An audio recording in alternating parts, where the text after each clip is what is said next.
কবিতা ভালো মানুষ। মানুষ কথার অর্থ যার মান ও হুঁশ আছে, তারাই প্রকৃত অর্থে মানুষ। কিন্তু মাঝে মাঝে মানুষেরাই মানুষ কথার অর্থ ভুলে যায়।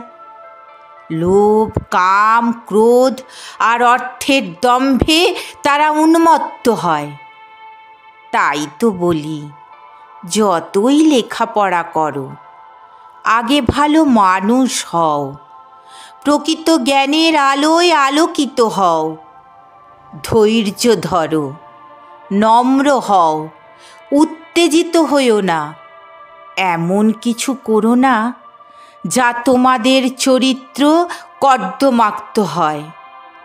সুন্দর ফুলের মতো চরিত্র গঠন করতে অনেক অনেক সময় লেগে যায়, কিন্তু চরিত্রে কোনো কারণে কালিমা লিপ্ত হতে ক্ষণিক সময় লাগে না। তাই বলি, যা কিছু করো ভেবে করো, না ভেবে সিদ্ধান্ত নিও না।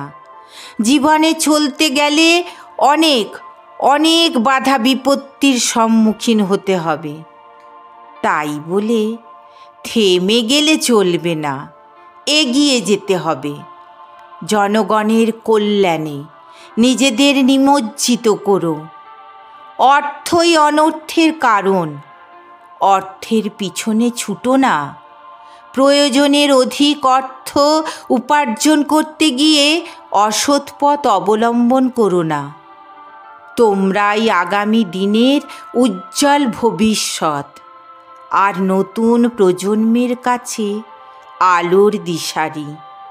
প্রকৃত অর্থে তোমরাই তখন মানুষ, তোমরাই জনগণের পথপ্রদর্শক।